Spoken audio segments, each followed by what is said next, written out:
You can bring back Super GT, or you can bring back World Touring Car Championship, or you can bring back Asian Le Mans. Asian Le Mans we have, but it's all LMP3 cars. It's not those high-end LMP2 or LMP1 or prototypes. Hybrids. Infrastructure, I think, can be taken on board by other ministries. But I think if it's just the race fees, I think you guys can just barely afford it. Yeah, as we said in our previous episode, and we keep saying that GSC companies, local GSC companies, you have tons of millions of dollars. Well, what are you doing? Why are you not developing your own country? Maybe the government should give a tax incentive. Whoever sponsors a sporting event that's international class gets a tax break, so you don't pay corporate tax. These things can go on and on, man. I tell you, it's not gonna happen unless they take the initiative from their side to really pursue, these events. Sounds correct.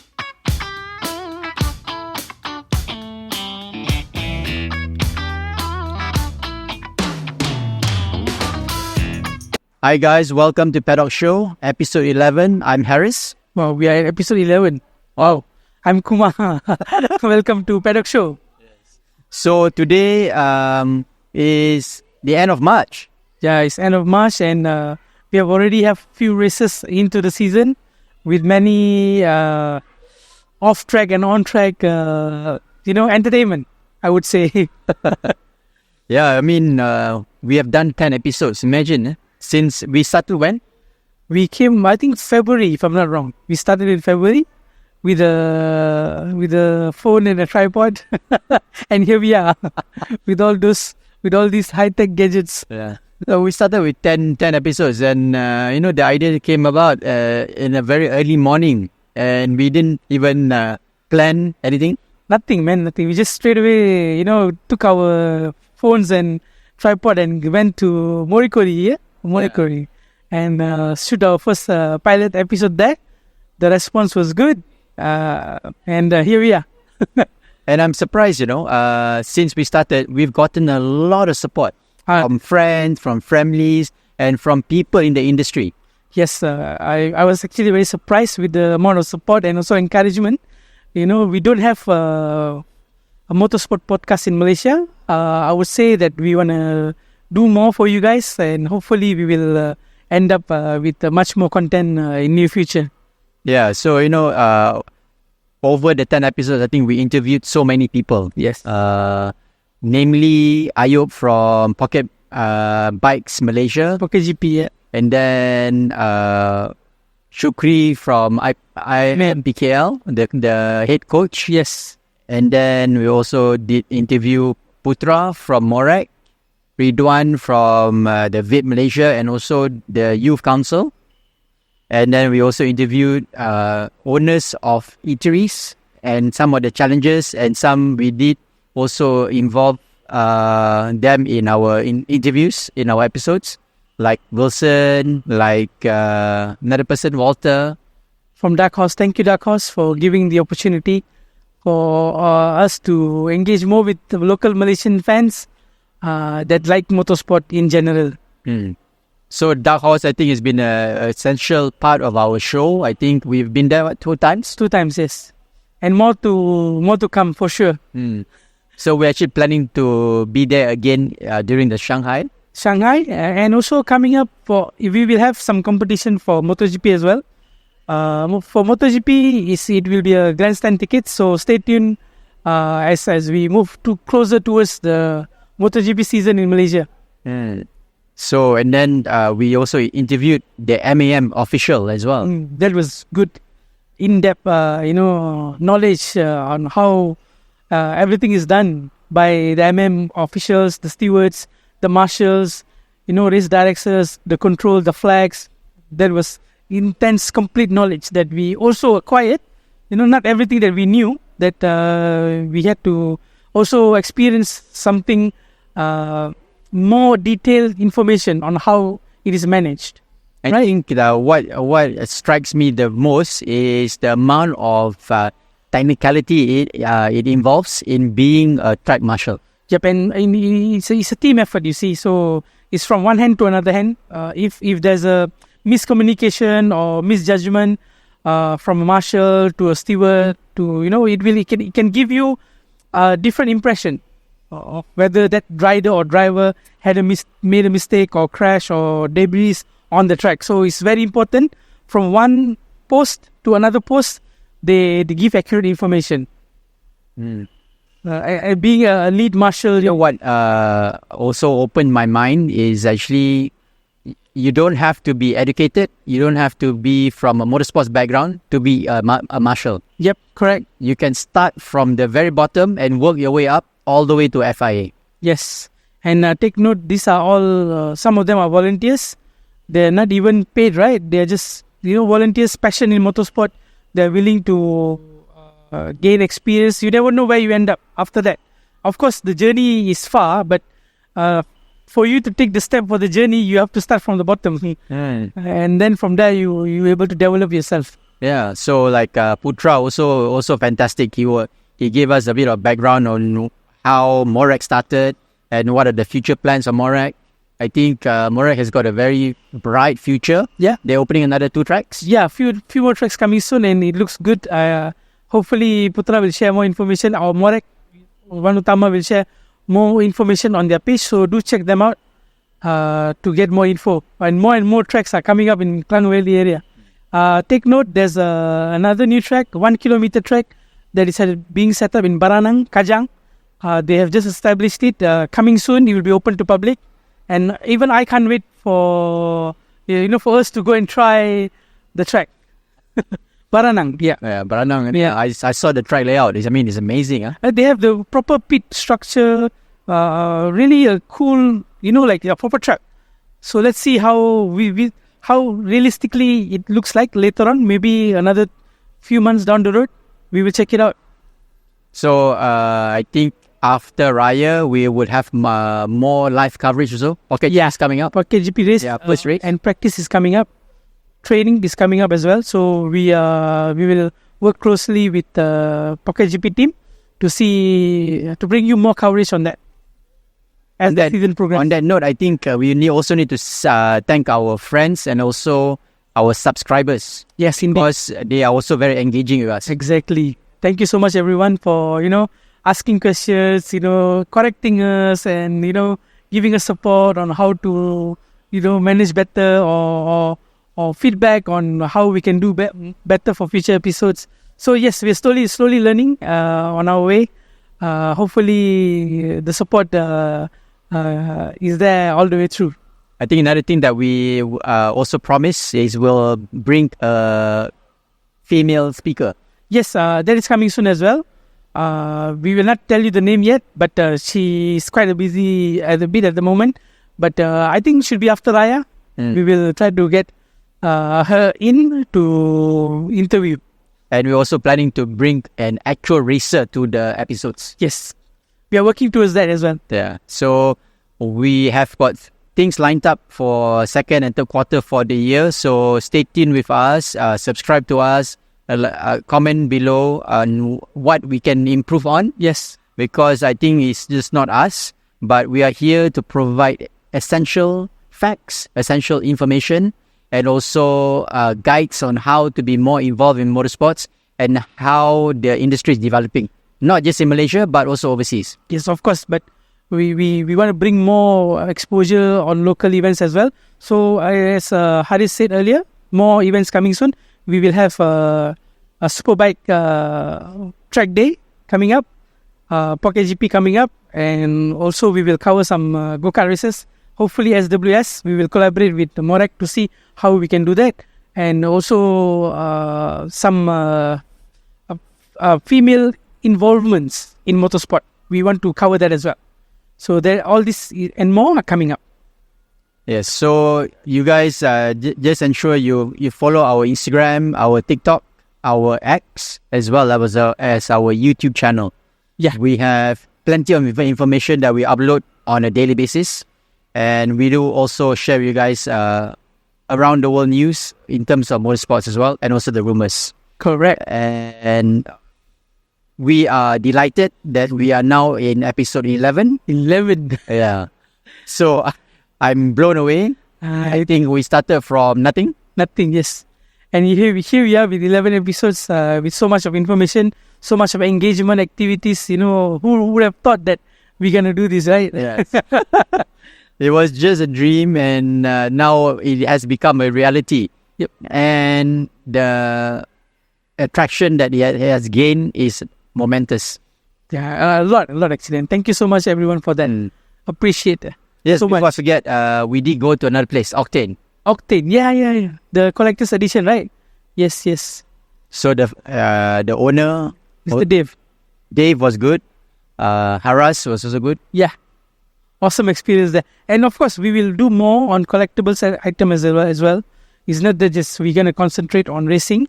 We will also do other segments for our collectors, showcase their collectible Formula 1 or whatever diecast that they have, or helmets or figures. We will share more in coming episode. Okay, so let's move on to the second segment. Yes. Take a short break and we'll come back to you. Bring it on.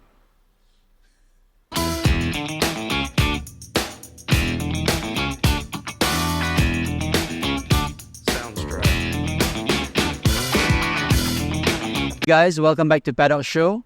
My name's Haris. I'm Kumar. Okay, so what happened last week? Oh, last week we had Formula 1 race in Melbourne Park. We had IndyCar Thermal $1 million race. We had Algarve Portugal MotoGP race. And also World Superbike in Catalonia. And also recently we had a Formula E event in Tokyo, which was quite, very entertaining, it seems, with the track. We had an action-packed middle of March with so many events. I think the highlight for me would be Melbourne. Melbourne actually produced an interesting kind of result with some unexpected dramas. So you want to share with us? First, I would like to share regards to Williams. Williams F1 or James Wow, how could you not have a spare chassis?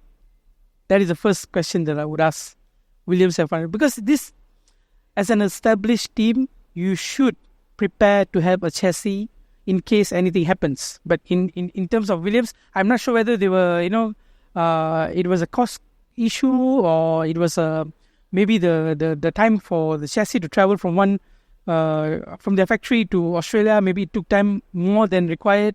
But essentially, these are all important things. What I know back then, Formula 1 teams would have 6 to 10 chassis alone, different specs of chassis they will bring, and also a spare chassis will always be there. Of course, we know that TICA is no more. TICA, those people who don't know what is TICA is basically a third car which will be prepared for the main driver. In case he damages the car, accident or mechanical fault or any issue with the race car, they will switch to the TICA. So if you have watched the previous races in maybe 2004 or Martin Brundle's race in Albert Park, whereby he just could easily step into another car. So that is not the case now, or due to the cost saving and stuff like that. They only have producing 5 to 6 chassis a year for a team. But Williams should have been prepared more. It's unfair for Logan Sargent to sit out for the race. I know Albon could have gotten the points, but at the end of the day, you have to look at the bigger picture. If Albon would have not done better, maybe Logan Sargent could have done something similar or gathering data. It's always a learning curve in Formula 1. So if you don't have the spare essential part, then of course Formula 1 is not only built with the chassis that they want to offer. There's a small component that will also affect the chassis in terms of the building of the chassis. So, example like fuel tank, the monocoque, the driver's sitting position, the tube, everything is into the chassis. So, anything that happens or crack or something major damage happens to the chassis, it will involve all those elements as well. It is not easy, I know, but as a team, you should have prepared for one extra chassis. Yeah. That's my take. Maybe it's down to a constraint of budget. Maybe. We don't know. I don't know the answer, but Williams should have been prepared more. It's unfair for Sargent to sit out for the Grand Prix. That is my take. since Claire Williams stepped down as the team principal, a lot of shake-up has gotten down in... I would say since Frank Williams. Since Frank Williams, yeah. Sir Frank Williams. Yes. The legendary guy. Yes, man. So basically, Australia produced a very interesting result. The Tifosis are very happy this time. Yeah. Finally, Paris is happy. I'm very happy. So finally, the guy who went to surgery actually won the race. Again, again he defeated Max's run of 10 wins. The Singapore GP, Max could have won 11, but Sainz stopped him. Here, Max could have won his 10th, record equaling. Sainz stopped him. So what is it about Sainz that he is able to extract more performance out of the SF24 than Leclerc? That is my question to Harris for why Sainz is doing better than Leclerc. I think I would put it down to raw talent. I would not put it down to the car. Right. My understanding is I think the car is more tuned to Sainz. And I think he is a faster driver. And he's more agile and he takes more risk. I have noticed that since last year actually, the second part of the season, the tables were turned. Sainz were regularly doing better than Leclerc. So even though with the surgery, for normal human being to recover from that would take around 2 to 3 weeks. But these are real superhuman guys. You see, within a week, he came, he drove the sessions, the practice sessions, and just, gave Max a run of his run. I mean, the run that we were all waiting for. If you, even with Max, I think it could have been a close fight with Sainz and Max Verstappen. Talking about Max, I think Australia was not his fault. I think someone beside me is very unhappy. But that is racing. Sometimes you win, sometimes you lose. That's normal. That's normal. So what happened to Max was, it was a brake correlation issue from team to the car. He had the feeling of the right rear already sticking to it. So imagine, during the first lap itself, he already pulled ahead more than a second. With that damaged brake that he had, he managed to pull a second plus, but it deteriorated slowly because the temperatures were getting higher and higher into the rear right brake. And eventually, if you've seen the race, when he went into the pits, the brake just exploded. So Brembo already denied it's not their fault. It's the team's setting that caused the problem. So Helmut Marko, he informed that this problem would not be repeated in Japan. So fingers crossed.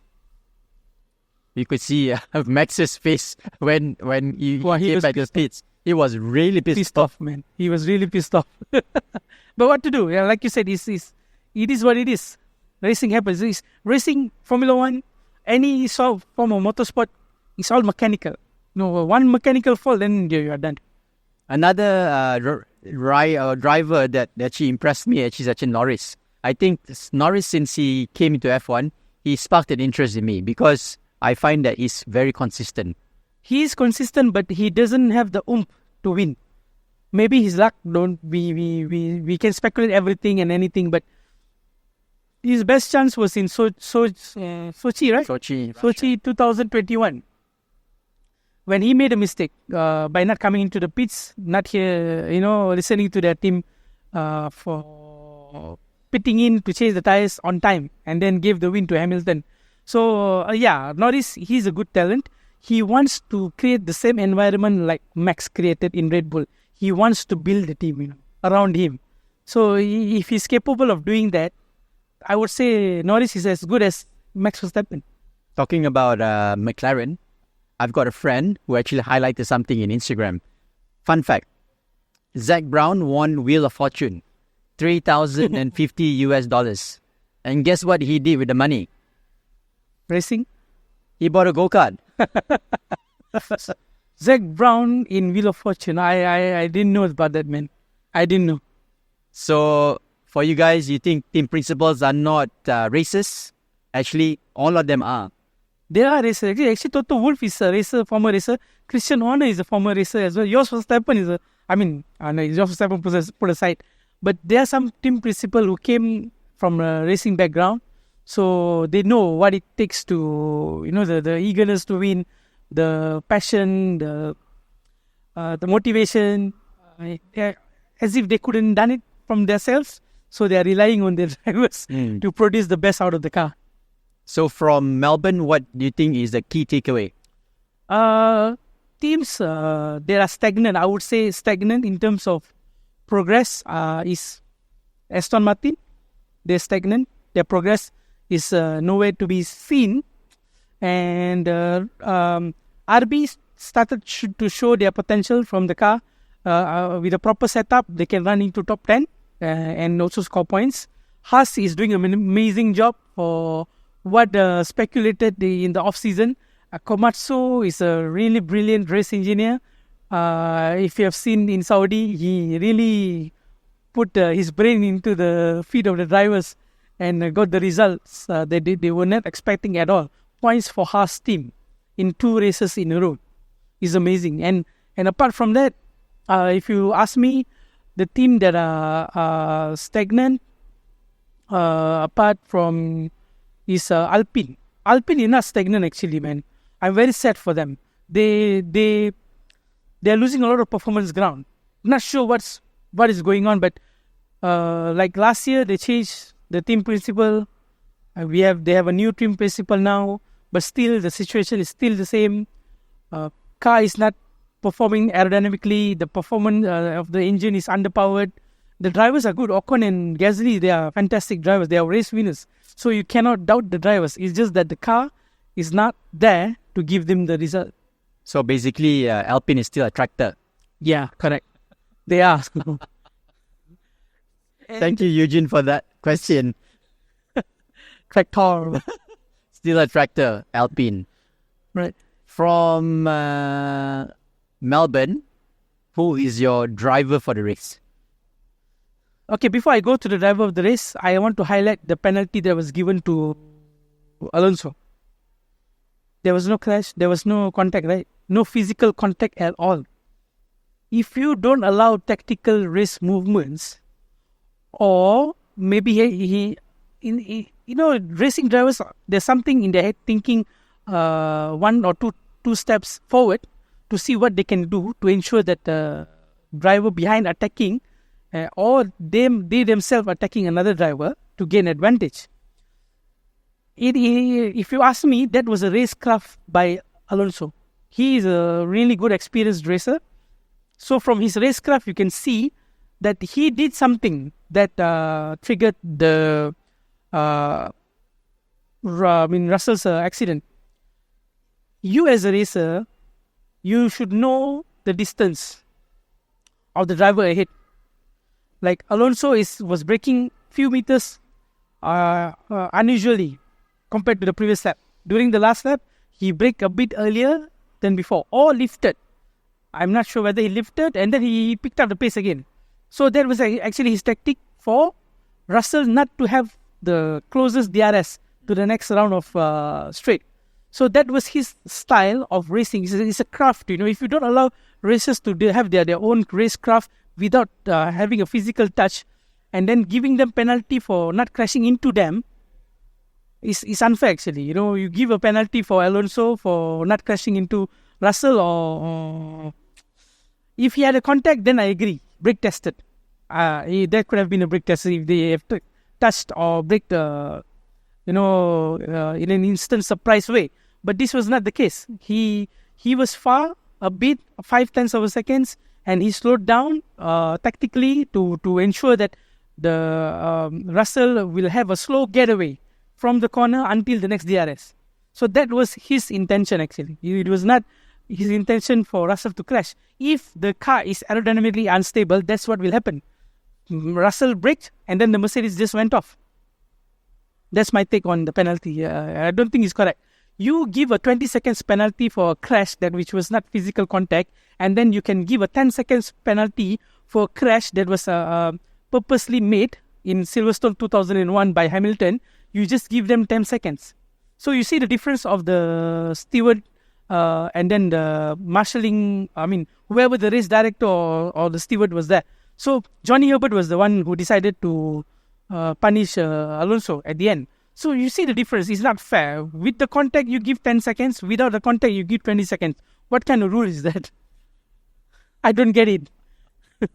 Yeah. So that was actually controversial. Yes, I would say it's not correct. So from the Alonso's case, are they appealing or are they just... No, they're not appealing. They accepted the result. They accepted results. Yeah. Also from the paddock as well, we see Gunther Steiner making an appearance. Yeah, correct. He is now a TV presenter for a certain channel, and then he did the interview as well for the drivers. So, of course, if you retire from Formula One in a specific team or job role, you still have a plenty of area that you can still cover. So that is the amazing part of Formula One. You're still part of Formula One, despite you're not being part of Formula One. I think that's the thing about Formula One. Once you are involved, you're so engulfed with the pace of having 24, 25 races a season. Then suddenly you are in a sinkhole. Basically, you sit at home, you watch the race, and I think you miss the adrenaline rush. Yeah, and for talking about just now, the team progress, Mercedes is not doing well at all. Yeah. Don't know why, but they are really not doing well at all. Their car really have a lot of issues. But somehow Russell is managed to get into points, at least, trying to replicate or give better performance than last year. But the concept change is not working, I guess, for them. The suspension layout, the rear suspension especially, it is not showing what it showed in simulator, like what Toto Wolff said. It is not same. So what you simulate in the simulator, the performance is not replicating in the tarmac, the racetrack. So talking about Mercedes, and there's two interesting news. One news is actually Toto Wolff will not be attending some races this season. Yeah, because I think it's because the length of the season is not easy, man. 24 races going overseas, it's almost more than half of the weeks that allocated for the whole year. And another news is his wife has filed a lawsuit. Yep. It's an ongoing process. Let's see whether her take on the criminal charges to FIA is upheld or not. Because that was something, you are a part of the FIA and you know your husband is one of the Formula One team principal and co-owner of the Mercedes. How he got the information firsthand? How did he get the information firsthand and leaked out to the media? This is actually a very political thing, when it comes to FIA, FOM, Liberty Media.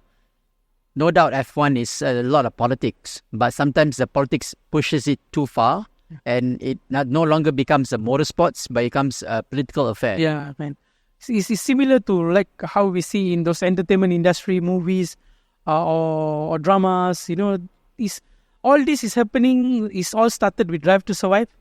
Drive to Survive really messing it up. Yes, of course, they have a new fan base, new followers, millions of viewers, but try not to, harm the sport. Formula One is a sport that we love. Since we are kids, we are watching, and then it has changed gradually to entertainment show rather than racing. Nowadays, we are seeing more news off track than on track. So it's really mind-boggling. It doesn't look good. Of course, it's fun for entertainment, but for me, as a pure Formula One fan, no. 2024, I think, has created a lot unnecessary drama, unnecessary tension.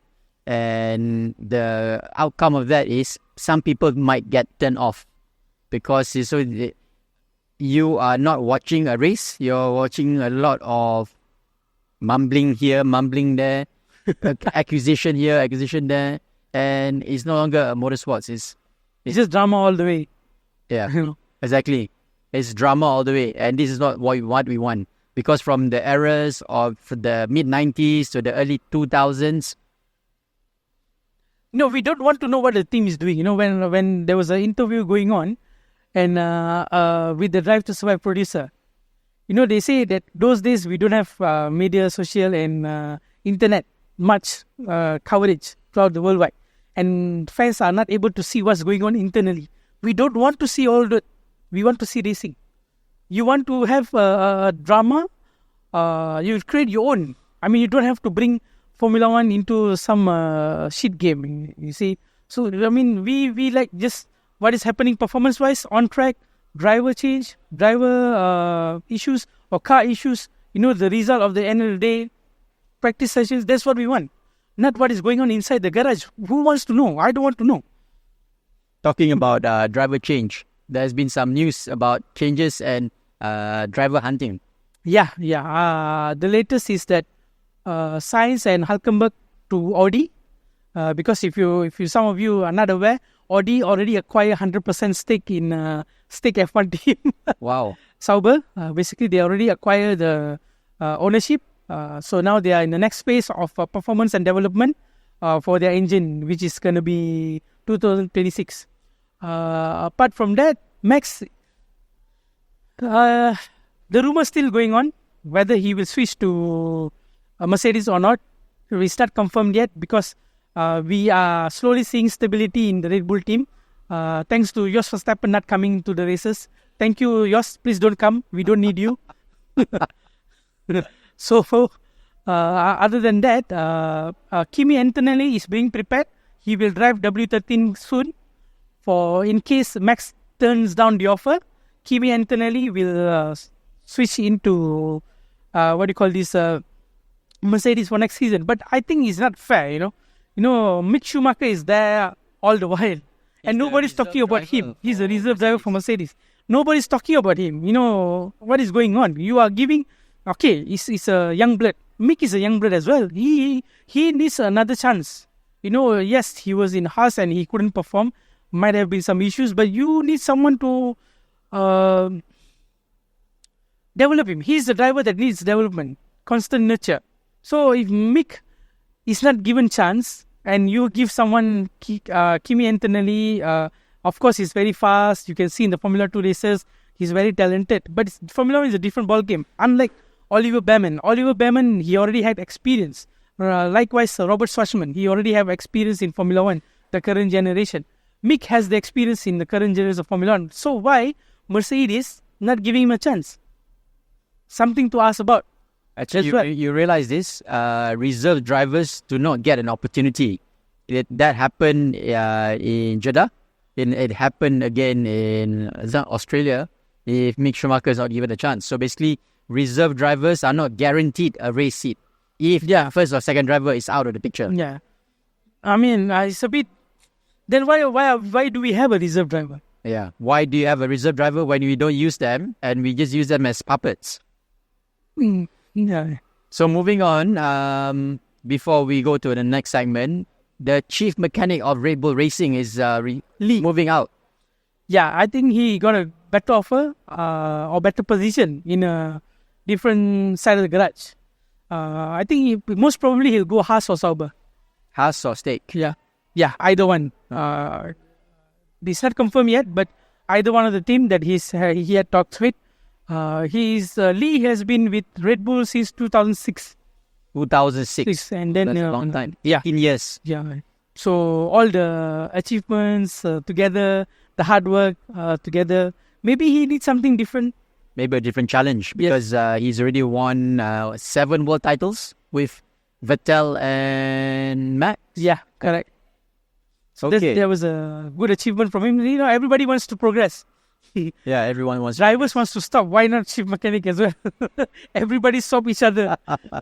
I think before that, also Adrian Newey is also in the news recently. Yes. What happened was, despite the talks with Ferrari, he is also talking to Aston Martin. The reason why Ferrari will not gel with him because he would need to move to Italy, which he don't want. He doesn't want to move. He wants to stay in British. So the best option for him, with the salary amounting to equaling Max Verstappen's, you never know if Newey goes to Aston for 2026 and Max as well. So A lot of talks in the paddock. Everything is everywhere. You know, this media, sometimes, you know, today I watch one news, tomorrow I open another news, it's totally different. So the sources of the reliability of the sources is questionable. Yet we just follow through, we go with the flow, we see what happens. Often this kind of rumors are always correct. So just wait for 95% of the time is correct. yeah. So just wait for the announcement. Okay, from Formula 1, we move on to MotoGP. Yes, MotoGP Portugal.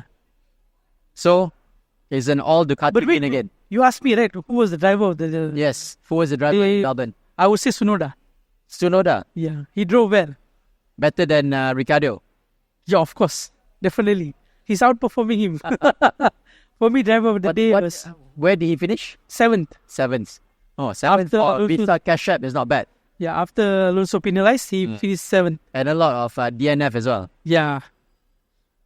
So Burton didn't finish, Max didn't finish. no, I think reliability wise, 2 only. Yeah, 2 only. Yeah, the rest was all The two big performance on fish. track.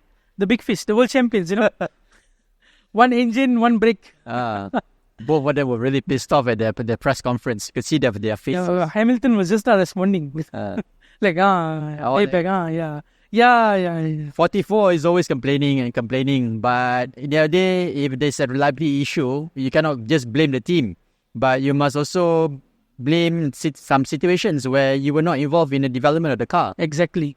So now, if you look at the current development phase of Ferrari, sorry, we are jumping a bit to Formula One back, because it's quite interesting.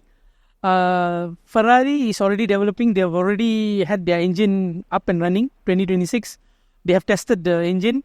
So you look at the brilliance of Hamilton, that he got to know, or maybe he spoke to John Elkann during Miami last year, that Ferrari is already ahead of his rivals in terms of engine development. They were the first one. Red Bull powertrain already had their engine running last week, and the rest is follows. But Ferrari was the first one to develop the engine. So from his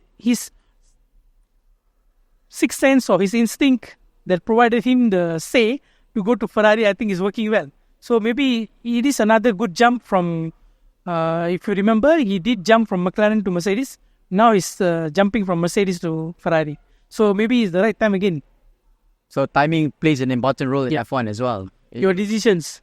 Just like when Michael moved to Ferrari in 1996, it was not a winning team. Yep, not a winning team at all. But this is a winning team. Ferrari is a winning team. Now it is a winning team. So must be an agenda, or there must be some hidden information that the public is not aware of.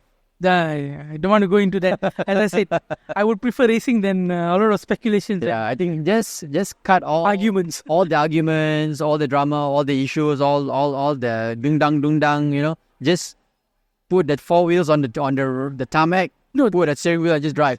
Yeah, I will stop with that. There's so much to talk about, you know.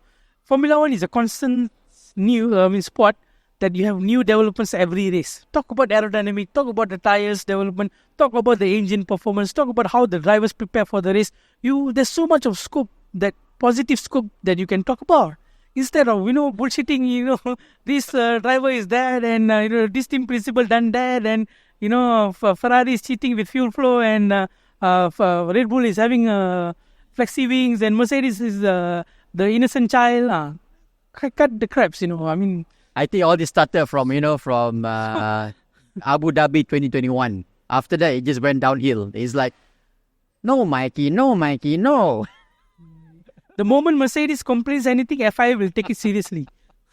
Take note of that. Oh, come on. Catering expenditure is part of the budget cap. I mean, that's a bit much, right? I know. The moment Russell complained, finish. Alonso's done. We knew the penalty was coming. The penalty is coming. It's like a known thing. Guys, we are not biased. We're just saying, why the situation is sometimes unfair in Formula One, decision making. The biasness in FIA sometimes can be seen very, very clear. Yeah, when you guys talk about Abu Dhabi 2021, the race director had the discretion to allow those 5 cars to go ahead. Those guys who keep saying that this should not be the case, there was still remaining 1 lap of racing left. And when they cleared up the debris, actually the debris were cleared up very fast. It's just that I don't know what they were waiting for. Okay, that is one question that we can throw to FIA. What were they waiting for when they could have gone for racing? So Mercedes had the chance to pit. Why they never pit?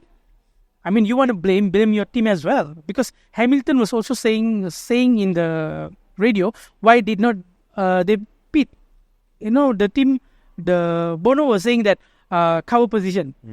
So if you have already taken the decision to cover yourself by staying put with the old tires, and then you keep blaming FIA for being unfair for letting them go racing for one lap, it doesn't gel, Yeah, doesn't Racing make sense. is racing. Doesn't make sense. Either is 1 lap, 10 lap, 5 laps. 1 lap is also racing. You have to complete the race. You knew the debris were cleared. Go ahead and race. Yeah. Max was on the right tire at the right time. I think some drivers also had issue with Abu Dhabi's safety call. I think if you let go 5 cars, you should have let them go of all cars. But again, as I said, it's a race director's discretion. Yeah. But he was sacked after that. Sorry again? He was sacked after that. He was not sacked. He stepped down. He never stepped sacked. down. Yeah, he He stepped down. stepped down. He Okay. stepped down.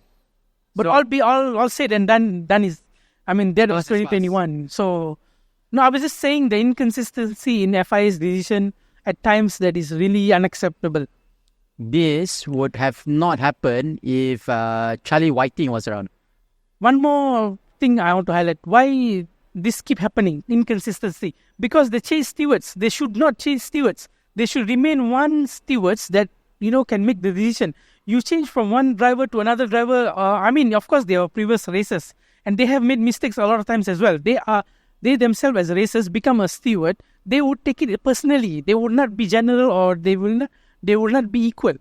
No, you need to have a steward which is not a racing driver. You need to have a steward that knows the rule, not just give out the penalties. Yeah. Right? Correct. Yeah, that's very true.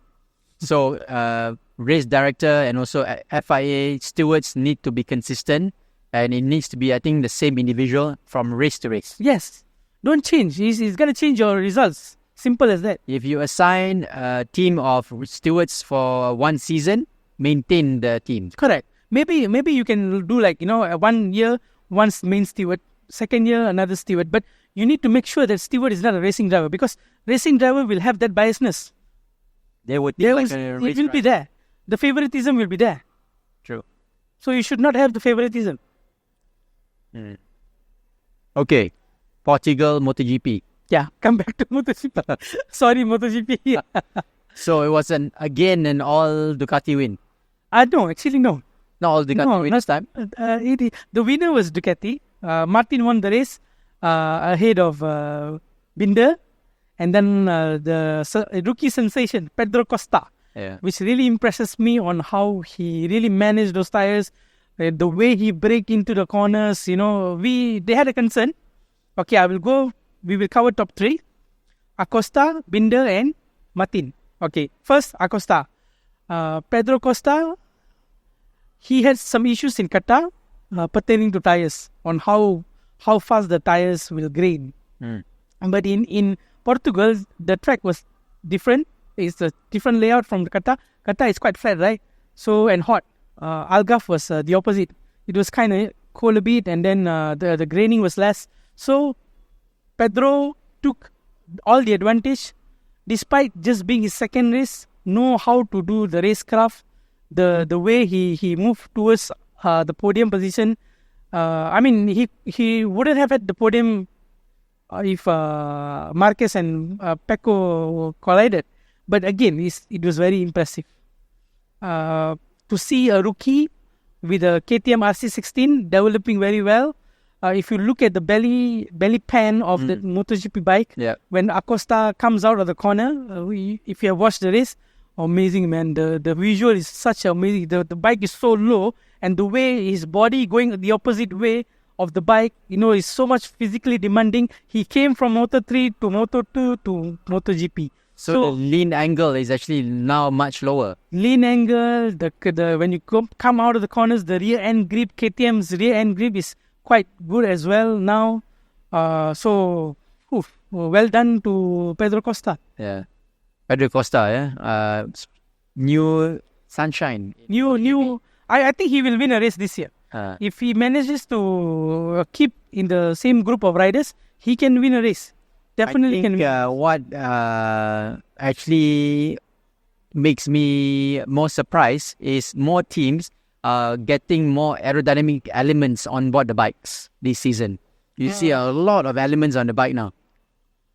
I would say that is it's a wrong path to go to follow Formula One. MotoGP, they should not be going in that way. They should be pure racing skill or riding skills. But they're already into it. They have to face it until 2026. Yeah. 2027, there'll be a new rules. We don't know the outcome of the rules yet.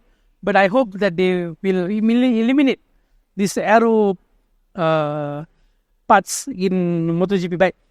And Talking about MotoGP, I heard Liberty Media bought over they are in the process of buying 4 billion.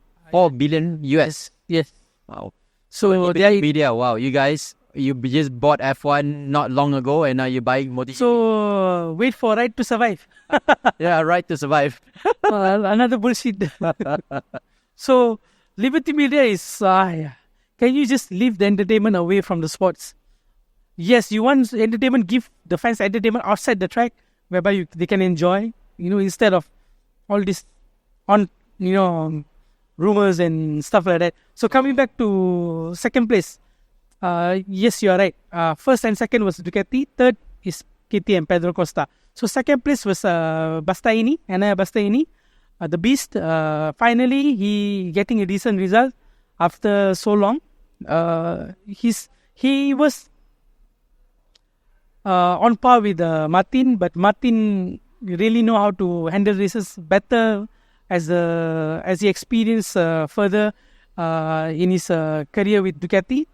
But Ducati is still a winning bike, no doubt. Until 2026, end of 2026, Ducati still will be a bike for everyone to be on. So if you ask me, this season it will still be a Ducati affair, and I hope KTM can give a fight. Brad Binder and Miller was kind of off pace a bit, and looking towards the next round of track is Kota, Texas, which is the favorite track for Marquez. Yeah. And that track suits Honda as well, but we will leave out of it. Do you think Honda would put a fighting chance this season? This season, maybe towards end of the year. But for most top 10. How about Yamaha? Yamaha is also heavily developing the aero. Quartararo was 7th in Portugal, slowly progressing. But the rumors are there that Quartararo is going to Aprilia. If Yamaha not able to provide him the best bike for him to fight for the championship, at least by second half of the season. All right. And also there is talks that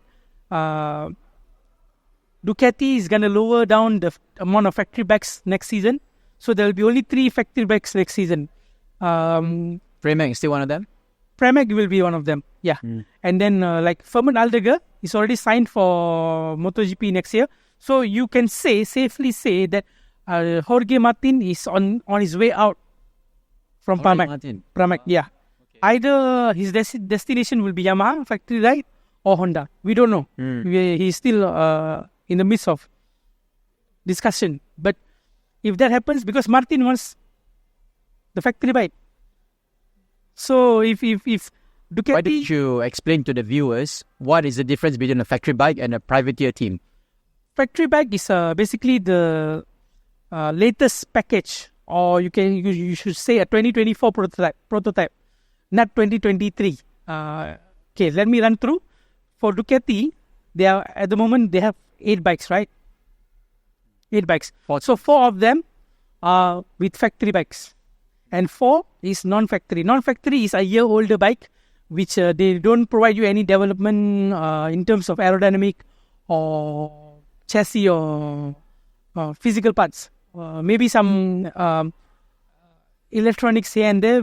We're not sure how they deal with their contract with Ducati for the privateers. So current private team is VR46 Racing Academy. That's under Valentino Rossi. Yeah. Another one is Pramac. Yeah. Pramac. And then we have, what do you call this?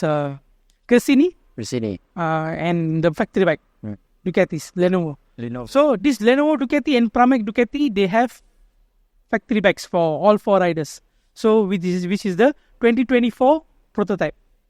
For Gresini and also for VR46 is 2023, a year older bike. Which I mentioned earlier is not the same because the amount of development done in the GP24 is way better than GP23. If you look at the performance of Marc Marquez, you should, give him 1000% respect for, able to fight with the factory 2024 bikes, with the 2023 bike. Now, in Texas, he will be the one to watch because he loves that track. So, Austin. Austin, Texas. So, if he wins, Gigi Dell'Igna will have a very difficult time to decide whether he want to keep Enea Bastianini or Marquez to Ducati. But Marquez is smart as well. He is also thinking about KTM. So, he's a free agent now. Gresini is a period of time for him to decide. Now he needs to go for the next factory ride. MotoGP has become like Moto2 and Moto3. There's so many manufacturers now. If you ask me, no. I would beg to differ. Aprilia, Ducati, Honda, Yamaha. Yeah. In MotoGP, the amount of manufacturers is a lot. Okay, Ducati, Yamaha, Honda, Suzuki Nomo, Aprilia. So we have how many major manufacturers now? 5. Okay. Moto2 is different. Moto2, they are based on chassis. Like Kalex, Suter. Another one is Bosca Hawarna or something like that. I don't know how to pronounce the name. But it's a chassis made in Moto2. So there are different types of chassis. The engine is only one. Triumph 750 for Moto2. So it's a common chassis? No, it's not a common chassis. Not common chassis. Chassis wise, there are different manufacturer. Common engine. Common engine. Yeah, they used to have Hondas 600cc. They switched to Triumph. For this, I think 2 years ago. They switched 2 or 3 years ago. They switched to Triumph 750s. That's why you can see they are breaking the records and all that. And take note, Pirelli also is the sole supplier of Moto2 tires now. Previously, they had a choice of different manufacturer, but now no more. Same goes to Moto3. Moto3, we only have 2. Honda and KTM. Yep. KTM, they have Pierre Global. Pierre Global is a company which has multi subsidiaries like Husqvarna, Gas, CF Moto. It's all KTM actually. Mahindra those days. Mahindra, Mahindra, Indian team, right? Yes, correct. So it's all. If you ask me, right, the amount of pure motorcycle manufacturers into Moto3 and Moto2 is lesser compared to MotoGP. MotoGP, yeah. Okay, so from Portugal, what have we learned? Who will actually do well and not do so well this season after 2 races? 2 races is quite hard to tell. Qatar and Portugal. After this is Qatar and Portugal, right? We covered. So if you ask me, the Ducati riders have plenty of chances. Whoever you name it, maybe the VR46 Academy boys are not into it, but the rest of the great actually can perform well. Apart from Alex Marquez, sorry to say, he's not as good as his brother, Marc Marquez. They have the identical bikes, man, but he's not performing. He's keep on crashing. And look at Marquez. Marc. He's right up there fighting with Pecco. So that means even if you are from the same family, does not mean you have the same skills and also know-how. Yeah. On how to Despite Alex Marquez being a champion in Moto2 as well, he cannot replicate that performance in MotoGP. If you are aware, from Moto3, there are a lot of champions that has gone to Moto2, but they are not performing, bro. So it is also about the bike. It's not just talent. Yeah. Your bike sports is about the equipment and the machinery, plus the rider or the driver. If you ask me talent, you look at Marquez and Rossi. How can they adapt from one bike to another bike? Rossi made a switch from Yamaha to Honda. Marquez from Honda to Ducati. They can still be there. So that's talent, Yes, talent. So if you ask me the take that what's going to happen throughout the season. It will be an affair of fight between the Ducati boys, and maybe KTM could spoil the party a bit here and there. Aprilia as well. It is rumored that Aprilia has the best corner entry and exit bike at the moment with their aero package. And if you look at the last race, Vinales could have been on the podium if not for the gearbox issue. He had a gearbox issue. If Vinales have stayed in the podium position, Acosta wouldn't have been there. But everything happens for a reason. So now at least we know that Aprilia can fight, and the issue now is the reliability. So your money would be on Marquez in Austin to perform? Yeah, he can perform, and also I would say Alex Rins might give a surprise, and Pedro Costa, just watch out. Yeah, watch out for him. Sensational guy. Okay, so besides MotoGP, let's do a quick recap on Formula E. Formula E, yes, it was very, blinking race. I saw a lot of adverts. This team, that team putting on posters. Oh my God, there's such a guy good from Fast and Furious. Han, right? Han. They did a very good marketing job in how well they execute the race as well. That's why we were thinking, if you had Formula E finale in Putrajaya, it would have made a big difference. A lot of difference, bro. Even if Formula One is not coming into the picture yet, but slowly we touch on major four-wheel event. So Formula E is a good start. So if our government can consider one major sport, which is not so expensive, please do so. So running through the race weekend, Tokyo, the track is very like Mario style. There's a bump. So it's a street circuit. It's a very narrow, Tokyo. They did it in Tokyo itself. Tokyo City. Yeah. Wow. So it was fun race, and the winner basically is Maximilian Gunther. All right. And then the second place, Oliver Rowland and Jake Dennis. Actually, all these are from previous single-seater race drivers into Formula E. So Formula E is exciting, but it still doesn't capture personally my heart. I would still prefer raw fuel. Koma still likes his engine noise. Yes. He doesn't like all the silent bullshit. I can only hear the tires, squirting. Yeah. And the fan boost. Yeah, oh my God. It is fun. It's not to say it's not fun. Formula E is very technological. It's as good as Formula 1 technology. I remind you that, Yeah. Formula E is as good as Formula 1 technology. So it's just, they really making their mark now. Formula E. Initially, Formula E was done, the chassis was done by Dallara, right? Yeah, Dallara. And then after that, they changed to independent for the teams to develop. I'm not sure on that. That's whether it's a common chassis or different. As what I know, the battery pack is manufactured differently. About the chassis, we need to do more research on that, whether it's a different chassis or similar chassis for all. Yeah, because I think the first 2 seasons or the 3 seasons, part of the agreement was all teams would have the similar setup in terms of equipment and engine. But as you go along, then parts of the components will be designed by the teams themselves. Yeah. Even battery pack, everything is different. I mean, designed by their own. No more common components. No more common components. Yes. Slowly they're becoming like Formula 1. You have Nissan inside. You have Chevrolet inside. DS. You have Chinese manufacturers inside. I think it's a cheaper series to get involved in. So I think companies who want to develop further in their EV technology will consider Formula E. Yep. And take note, those days, Formula E, they have to do a swap from one car to another. Yeah. And I think that's very funny. They look very cartoony. So now, they don't have to. So you see how the difference the technology is now and then. They can do the race distance now. Now they can do the race distance. And they do races at a popular track, yeah? Yeah. Like Berlin, like Monaco. London, right? London. So interesting tracks and interesting structure to the program. And most of the drivers are very talented drivers, all from Formula 1, IndyCar, Touring Car, Le Mans. So it's a good chance to see the drivers as well.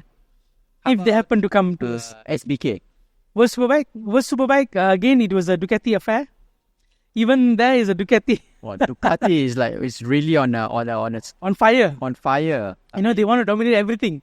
And and also they're coming into ARRC. I think we need to go to Bologna and see what Ducati has got in their Bro, it's all about regulation, bro. Trust me. They did the switch just to, I'm not sure what was their purpose of, ensuring all the European bikes to be on top and Japanese bike on the lower end. So we don't know what's the agenda. So, like, we are coming into World Superbike. Bautista won the race. Nicolo Bulega was the second. And Toprak won the first two races. The Super Pole and also the race one. Which is really encouraging because Ducati needs some fight. Like, Jonathan Ray is already in Yamaha, no longer in Kawasaki. Do you have any Malaysian riders or Malaysian teams in SBK? We have in Supersport. Supersport. Yes, we have in Supersport, Petronas team, MIE Petronas team. We have in World Superbike and also in World Superbike. MIE, they call it MIE Petronas team. Right. If I'm not wrong, the riders are also local. And then there's another one in 600cc as well. 600cc. Yeah. So World Superbike, they have few categories: 1,000, 600, and also 300. Oh, so still a three-class championship. Three-class championship. They didn't have 300 before. They just included recently. So 3 programs each race weekend. Maybe you can tell our fans what's the difference between MotoGP and SBK. World Superbike, you can find those bikes on the road. You can buy them. They will have the, what is it named World Superbike? Is on purpose because the consumers are able to get their hands on it. They can buy, they can ride, they can go to the track and, do track days. So these World Superbike manufacturers are selling the same bike in the market. So that is what the difference is. For MotoGP, you cannot buy those bikes. Those are pure prototype. From tires to electronics to chassis, everything. You cannot buy. So this is the difference between World Superbike. You can buy those bikes on the road and ride on the road. And for MotoGP, it's purely racing. In terms of performance and speed? They are quite similar if you compare in Jerez. Maybe few seconds, 2 or 3 seconds difference. But if you go to a longer track or bigger track, MotoGP scores it because of the aerodynamic differences and tires. How about the riding style? Is it the same? Different? No. It's different also. If you notice last year, Bautista did a wild card in Sepang. He switched from World Superbike Ducati to GP23. He was given the same spec, factory bike, in Sepang. He was last. He was last. Wow. He was worse than the Hondas. So you see the difference between adapting your riding style from World Superbike to MotoGP. So there was an offer for Toprak to come to MotoGP, but he declined because he knew his riding style might be different. So it's not a straightforward thing that you can see one racer can go to a different category and win it everything. Cannot. Like Hafiz Sharin as well. He came from MotoGP, World Superbike, and now ARRC. He had a mechanical issue in the first race. Second race, he did very well to get the podium. Ducati is slowly getting into Asian market as well in terms of World Superbike. Hafiz Sharin, I would say, will have a good fight with Kamarul Zaman this year. Talking about Hafiz Sharin, how about Petronas coming to the picture? Yeah, I heard the rumours of Petronas helping him out. Hats off to Petronas. Keep up the good work. I think Petronas, you guys spend a lot of money. Effort, A lot of teams. Many series, many championships. Maybe put aside some budget and have it here. Yeah. I mean, you can bring back Superbike, World Superbike. You can bring back Super GT. Or you can bring back World Touring Car Championship. Or you can bring back Asian Le Mans. Asian Le Mans we have, but it's all LMP3 cars. It's not those, high-end LMP2 or LMP1 or prototypes, hybrids. The infrastructure, I think, can be taken on board by other ministries. But I think if it's just the race piece, I think you guys can just barely afford it. Yeah, as we said in our previous episode, and we keep saying and saying, that GSC companies, local GSC companies, you have tons of millions of dollars. Well, what are you doing? Why are you not developing your own country? Maybe the government should give a tax incentive. Whoever sponsors a sporting event that's international class gets a tax break, so you don't pay corporate tax. These things can go on and on, man. I tell you, it's not gonna happen unless they take the initiative from their side to really pursue, these events. We are already on the losing side, basically. Basically, if you want to do it, you can do it. But if you don't want to do it, you don't never do it. So coming back to World Superbike, the manufacturer-wise, plenty of them. You have Kawasaki, you have Yamaha, you have Honda, Ducati, and World Supersport as well. It's a well-balanced manufacturers, but the problem is still is favoring those European bikes. Something somewhere in that rules is allowing the European bikes to excel more, or maybe they are better than the Japanese manufacturers. We don't know, because both of them are suffering. Okay, we spoke about World Superbike and MotoGP. There's also another series called Isle of Man. Isle of Man TT, yes. That is basically privateers. I rarely see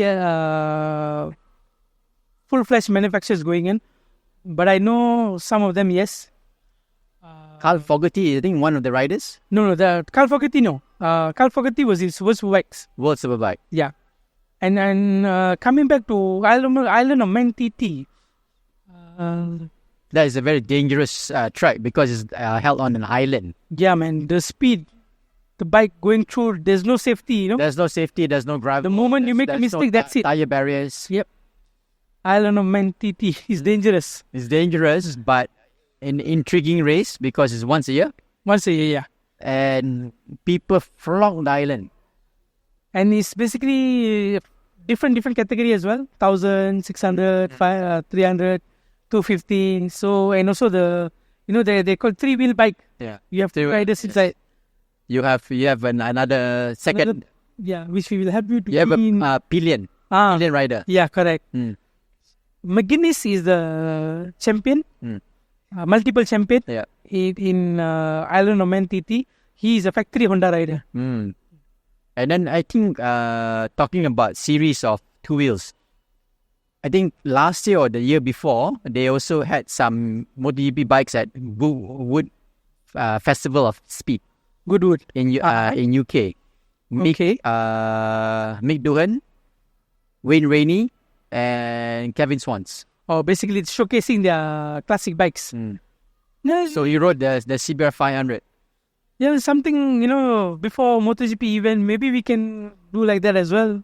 Petronas can, They have it in or not only Petronas, yeah. I don't want to push only Petronas every time. It's Ramco maybe. Maybe some other companies can, organize an event, showcase the classic bikes, so that the fans have more engagement. They see the culture of the MotoGP, where it started from and stuff like that. Make a small museum for the event, for the race weekend. Yeah. Let the fans go there, have a look, showcase all the bikes. Something like that. Small thing matters. Okay, so we'll be back with segment 3 shortly. Right.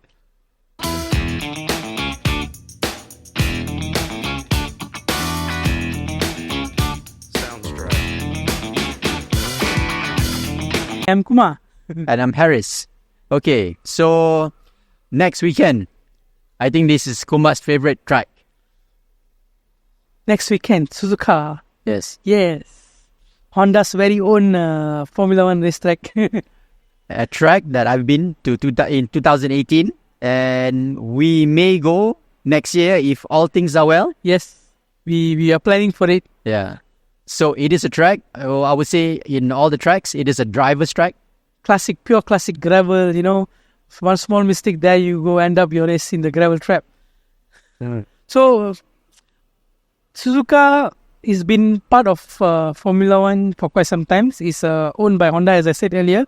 And they made a switch several times with Fuji and also Okinawa, where they call it the Pacific GP. It didn't work out, so they come back to Suzuka again because is just that pure Formula One racetrack. You know, you have Spoon Curve, you have Dagner 1, Dagner 2, you have Senna SS. You know, it's amazing the flow of the track. 130R. 130R, the famous overtake by Alonso to Michael in 2005. You know what reminds me of Suzuka is the 2000 race when Michael stalled the engine at the start of the race.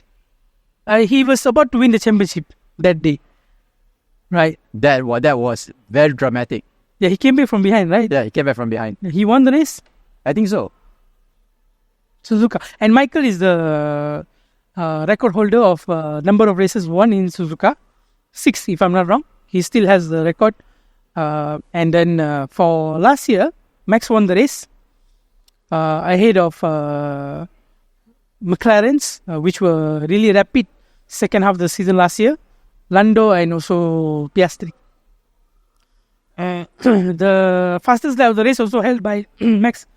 If you look at the record, and it will be 53 laps track and with 307 plus minus kilometers, 307 kilometers to be covered, and 18 turns. 18 turns, yes. It is not an easy track. It looks easy, but it's not an easy track. I think it's one of the tracks similar to Mugello where you have an underpass. Yeah. It is have the 8, right? Yes. Figure 8. Figure of 8, yes. Yeah. And they have a lot of configuration also. That track, Suzuka. Even though being such an old track, they can still have different configuration. Suzuka is actually a track that's outside of any Japan prefecture or city. So to get to the track itself, it's just like what we discussed last week.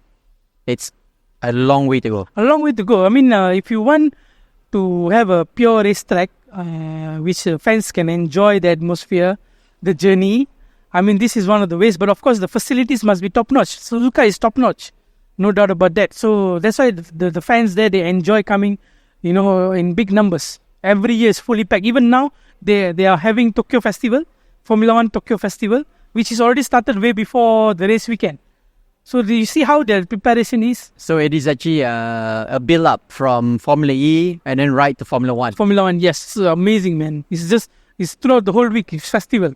And usually if, Suzuka is held in September, October. But this year, they pushed it forward to April. Yeah, this is due to the weather.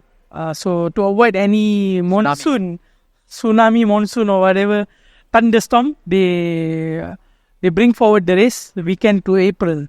But Suzuka wet race is very interesting. Yep, if it's a hot race, this will be the first time we will be able to really see whether the graining will have more effect on the top teams or not.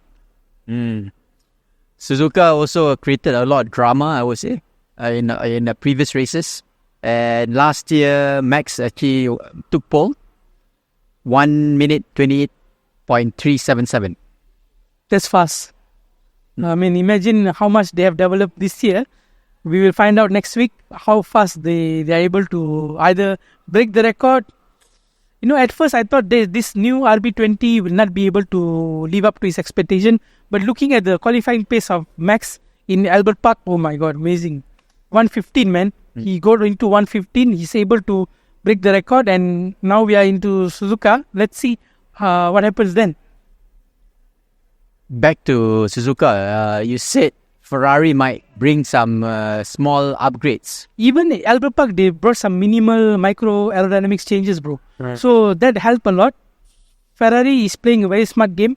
They are bringing forward their Imola upgrade package into Suzuka. San Marino, so they brought it forward. Yeah, they will bring forward the package to Suzuka to see how the performance will be in the free practice sessions.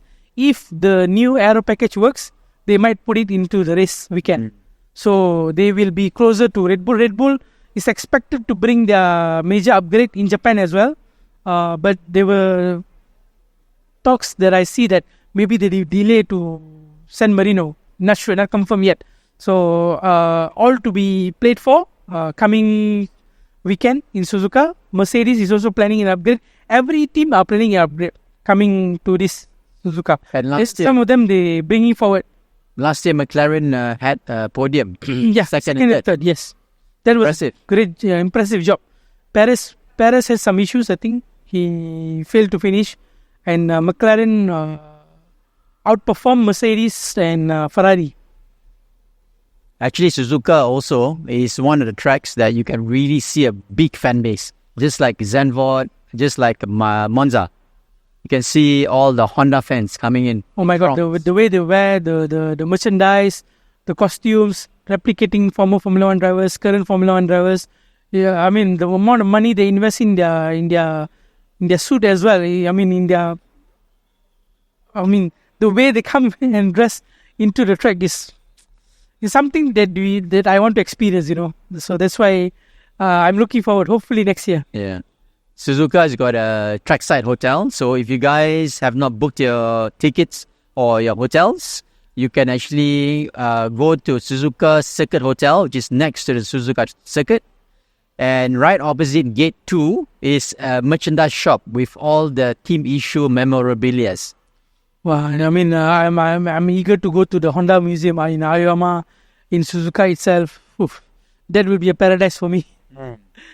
So Suzuka is a track that I think a lot of the Formula 1 fans should visit if they have an opportunity. And many champions were born there. So it's not just about the atmosphere, it's the history, the culture, and also the fan base. They are so easygoing. You can just so friendly. I mean, you ask their directions, or if you're lost or whatever shit, they will help you from one end to another end.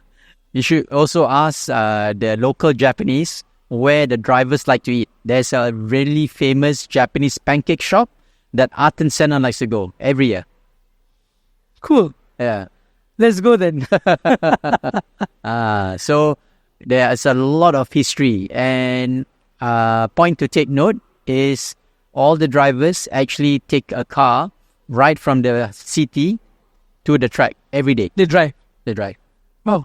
Only the team personnels like F1 Media and F1 TV stays at trackside. Oh, right. Because it's easier for them to... Yep. For drivers, maybe they can still stay in Tokyo. Yeah. And drive. They drive. Because they have the Shinkansen, the bullet train. Yeah. Oh, that is super fast. Yes. You don't even feel it. You put a glass of water on top of it and it won't shake. Okay, so who's your money on for Suzuka? Suzuka, I hope Max comes back and no brake issues. We need to ask Brembo. Either we ask Brembo or the person in charge that handles brakes.